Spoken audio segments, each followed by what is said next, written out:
इस वक्त की बड़ी खबर, छत धंसने से फंसे थे 15 मरीज, 12 का रेस्क्यू कर लिया गया है।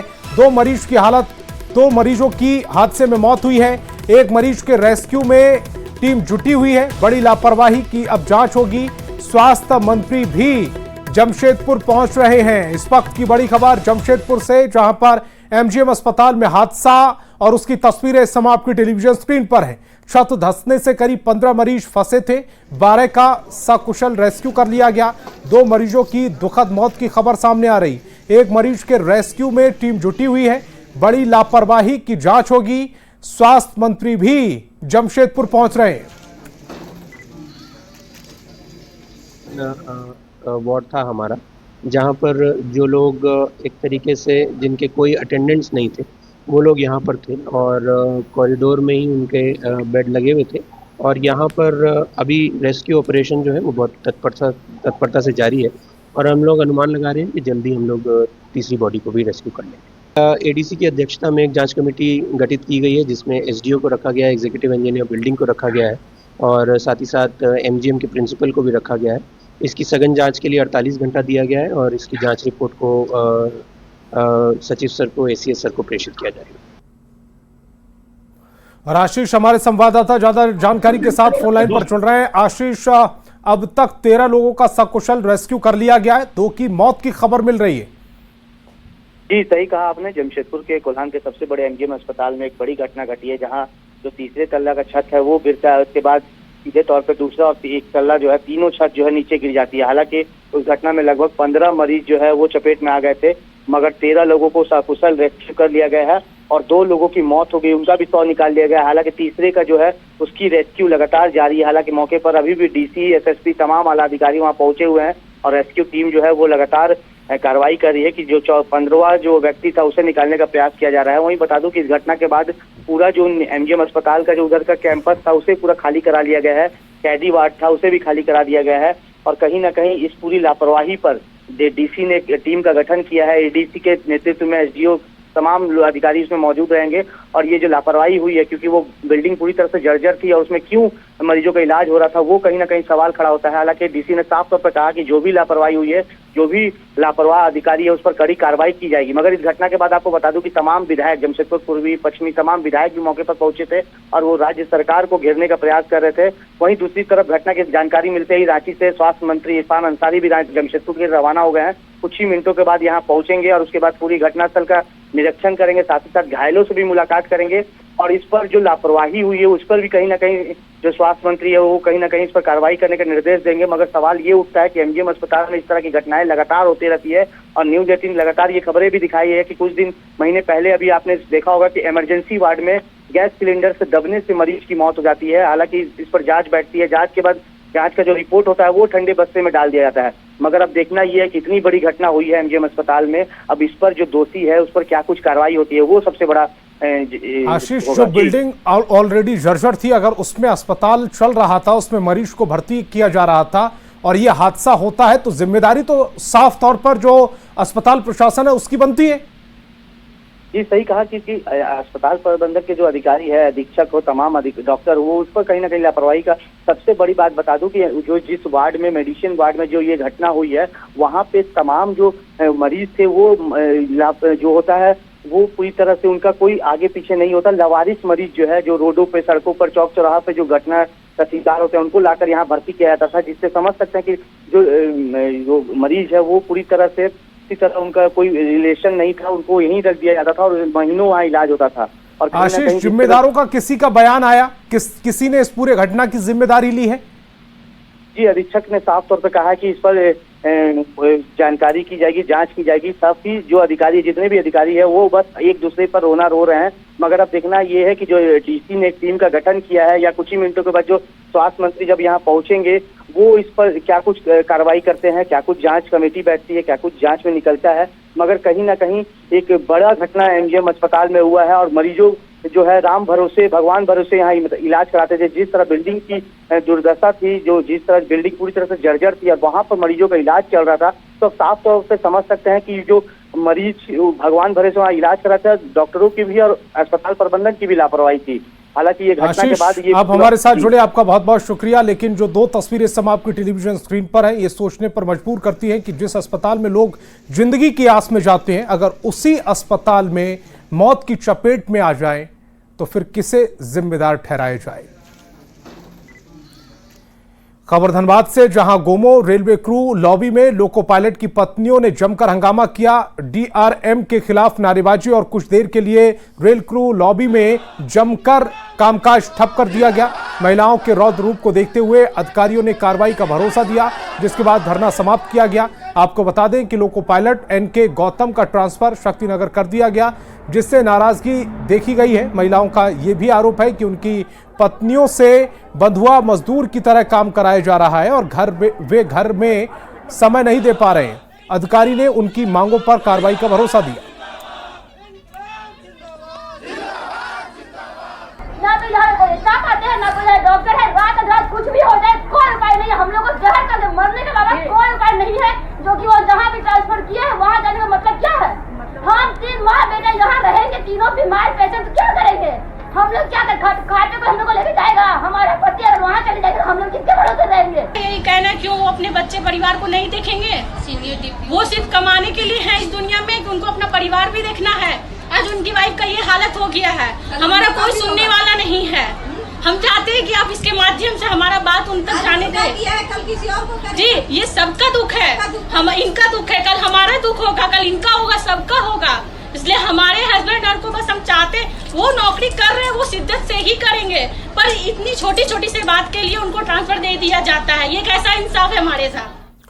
चाईबासा से बड़ी खबर, 3 कारोबारी के ठिकानों पर दबिश। आईटी जीएसटी की टीम ने छापेमारी की। 24 घंटे तक छापेमारी चली। बैग में कागजात लेकर गई है टीम। छापेमारी में क्या मिला, खुलासा नहीं किया गया। कोलकाता दुर्गापुर की टीम शामिल थी। व्यवसायी नितिन प्रकाश, पंकज चिरानिया और पिंटू अग्रवाल के घर, कार्यालय और ठिकानों पर आयकर विभाग और जीएसटी की टीम ने छापेमारी और जांच पड़ताल की। छापेमारी पूरी करने के बाद टीम कई बैगों में कागजात अपने साथ ले गई। हालांकि छापेमारी में क्या मिला, ये बात सामने नहीं आ पाई। और कोडरमा से बड़ी खबर मिल रही है। मादक पदार्थ की तस्करी पर नकेल कसने की तैयारी है। आरपीएफ ने अफीम के साथ 1 करोड़ 1 को पकड़ा है। पुरुषोत्तम एक्सप्रेस से कोडरमा पहुंचा था। 2 किलो 300 ग्राम अफीम जब्त की गई है। लाखों में इसकी कीमत आंकी जा रही है। आरोपी से पूछताछ में पुलिस जुटी हुई है। कोडरमा से तस्वीर भी सब आपकी टेलीविजन स्क्रीन पर।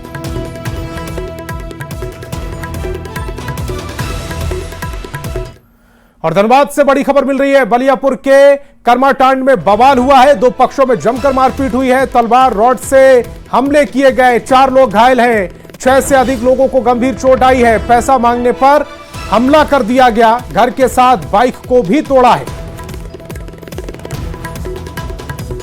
तलवार से किया, दाबी उबी से, डंडा पहना से। हम लोग खाली गए। हाँ, गाड़ी 2-4 को तोड़ दिया। हम लोग का बच्चा लोग का भी मारा। जाएंगे घर तब ना, गाड़ी तोड़ी पूरा फोड़ दिया। कितना लोग घायल हुआ? घायल हम लोग 4, 5, 6, 7, 8 जितना था सब हो गए। अब क्या चाहते हैं आप लोग? हम यही चाहते हैं कि हम लोग न्याय मिलना चाहिए। मेरे साथ जो भी दुर्भाग्य जो भी किया गया है उसका न्याय हमको मिलना चाहिए। घर में भी तोड़फोड़ किया जी। हम लोग का 2 गो गाड़ी बाइक था। हम लोग यहाँ गए हैं। हम लोग का 2 गो गाड़ी था, उसको लोग क्षतिग्रस्त कर दिया।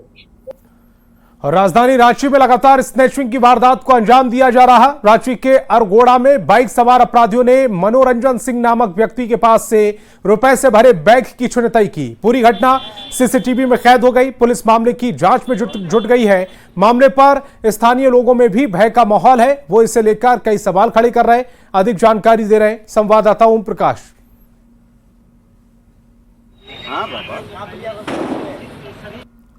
राजधानी रांची में लगातार अपराधियों का मनोबल बढ़ा हुआ है और अपराधी लगातार घटनाओं को अंजाम दे रहे हैं, चाहे वो लूट की वारदात हो या फिर स्नैचिंग की। हर लोग अपराधियों के इस तांडव से सकते में है, तो वहीं पुलिस प्रशासन पर सुरक्षा व्यवस्था को लेकर सवालिया निशान भी उठ खड़े हुए हैं। खासतौर से अगर आज की बात करें तो अरगोड़ा थाना क्षेत्र में यही वो जगह है जहां पर एक व्यक्ति जो बैंक से पैसे निकाल कर जा रहे थे, करीब 3 लाख रुपए उनके पास मौजूद थे, उनके साथ अपराधियों के द्वारा झपट्टा मारा गया और उनके बैग को लेकर अपराधी फरार हो गए। आप लोग यहीं पर मौजूद थे जब इसको? हाँ, हम लोग तो यहीं पे थे। वो उनका पीछा करते करते हुआ आए। उसके बाद में वहाँ ATM जगह से गाड़ी मोड़े। उसके बाद में यहाँ पे उनका बैग छीने और भागे। कुछ खुजली का पाउडर भी डाला था अपराधियों के द्वारा, ये जानकारी अब तो हम लोगों को नहीं पता है वो सब। हाँ। लेकिन यहाँ पे अक्सर होता है, कभी चैन छीनता है तो कभी पैसा छीनता है तो कभी AC का पाइप का काट कर ले जाता है।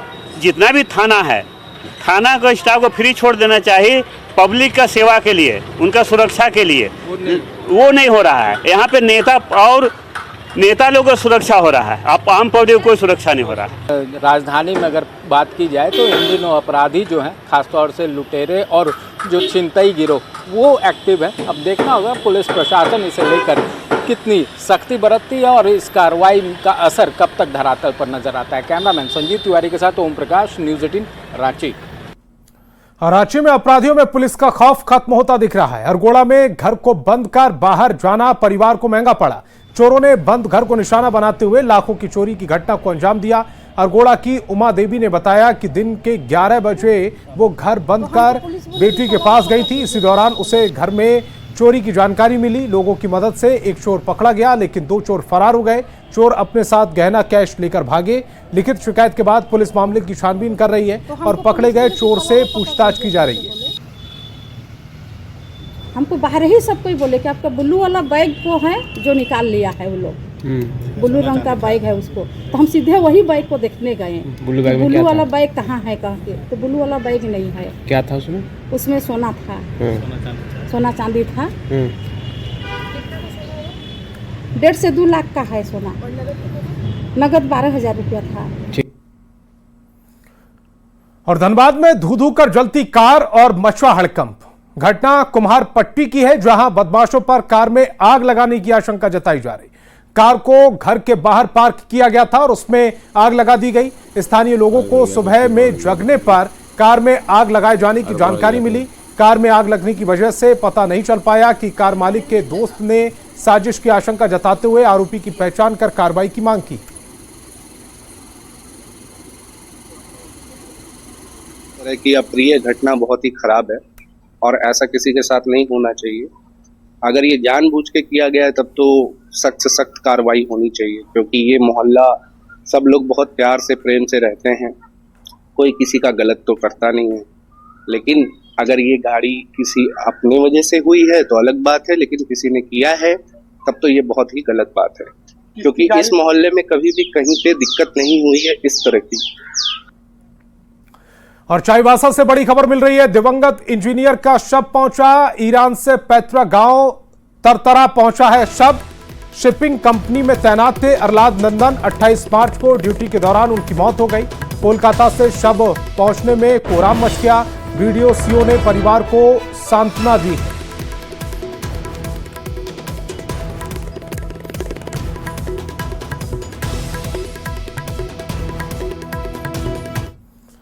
खबर रामगढ़ से, जहां सयाल एरिया के सेंट्रल सौदा कोलियरी के बांसगढ़ा भूमिगत माइंस दुर्घटना के 5 में से 3 आरोपियों को कोर्ट ने बरी कर दिया।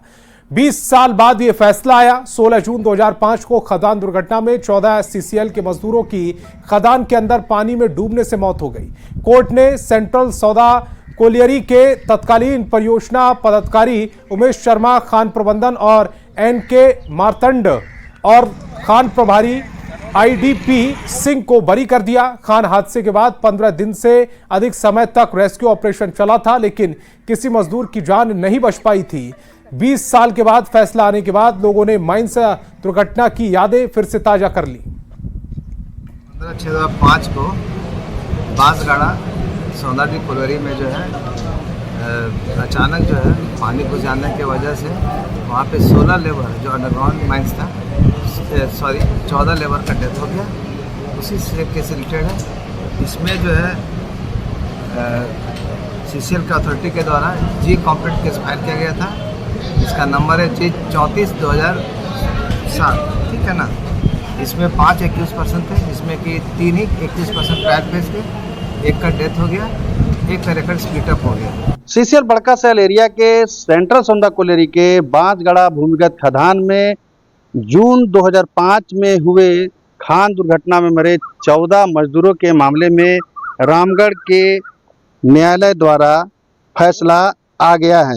इस मामले में प्रथम श्रेणी न्यायिक दंडाधिकारी आलोक सिंह के न्यायालय ने 3 आरोपियों को बरी कर दिया है। इस मामले में तत्कालीन सेंट्रल सौंदा के परियोजना पदाधिकारी उमेश शर्मा, प्रबंधक एनके मर्टन और खान प्रभारी आईडीपी सिंह को आरोप मुक्त कर दिया है। जबकि इस मामले में एक व्यक्ति की पहले ही मौत हो चुकी है, जबकि तत्कालीन महाप्रबंधक मोहम्मद तस्लीम न्यायालय के समक्ष कभी पेश नहीं हुए। इस खान दुर्घटना में कुल 14 सीसीएल के मजदूरों की मौत हुई थी। बताया गया था कि पहले खदान के अंदर एयर ब्लास्ट हुआ था, उसके बाद खान में पानी भर गया था। उस समय रेस्क्यू के लिए मुंबई से सेना के डाइवर को यानी कि गोताखोर को भी बुलाया गया था और कोल इंडिया के तमाम सब्सिडरी से यहाँ पर विशेषज्ञ को बुलाया गया था। बांसगढ़ा में सर सुबह हम लोग रात में सो कर उठे तो सुबह में हल्ला हुआ कि खाद डूब गया है। अच्छा। हाँ। तो कितने लोग डूबे थे उसमें? 12 आदमी, 14 आदमी। 14 आदमी जी। तो सब के सब उसमें डेथ कर गए थे? सब डेथ कर गए थे सर। लाश भी तो खदान के पास में ही रहती हैं? जी। सुबह सुबह का ये घटना था? सुबह घटना। ये सब नाइट शिफ्ट में ड्यूटी गए थे? हाँ। और उसके बाद खदान के में पानी भर गया और इसके अंदर में 14 मजदूर फंस गए, जिनकी जान चली गई। काफी मशक्कत के बाद उनके शव को बाहर निकाला गया था। अब इस मामले में रामगढ़ न्यायालय का फैसला आया है, जिसमें 3 अधिकारियों को बरी कर दिया गया है। जावेद खान, न्यूज़ 18 राम। भारत निर्वाचन आयोग की ओर से सभी राज्यों के निर्वाचन पदाधिकारियों को दिल्ली के India international institute of democracy and election management में ट्रेनिंग दी जा रही है। इसी क्रम में झारखंड के बीएलओ, वॉलंटियर और बूथ अवेयरनेस ग्रुप के 312 सदस्य अपने अनुभव साझा करने 19 और 20 मई को दिल्ली में रहेंगे। मुख्य निर्वाचन पदाधिकारी ने चयनित सदस्यों की लिस्ट सोमवार तक मुहैया कराने के निर्देश दिए। लोकसभा चुनाव में झारखंड में वॉलंटियर्स बूथ अवेयरनेस ग्रुप का सदस्य लोग बहुत बढ़िया काम किया। उसका अग्री करते हुए कमीशन का एक बड़ा कॉन्फ्रेंस में 312 वॉलंटियर्स बीएलओ मिलके जाएंगे। यहाँ से उनका ट्रेन में व्यवस्था किया जा रहा है। वहाँ जाके ये सभी वॉलंटियर्स बूथ अवेयरनेस ग्रुप का सदस्य लोग अपने एक्सपीरियंस का कमीशन के सामने शेयर करेंगे।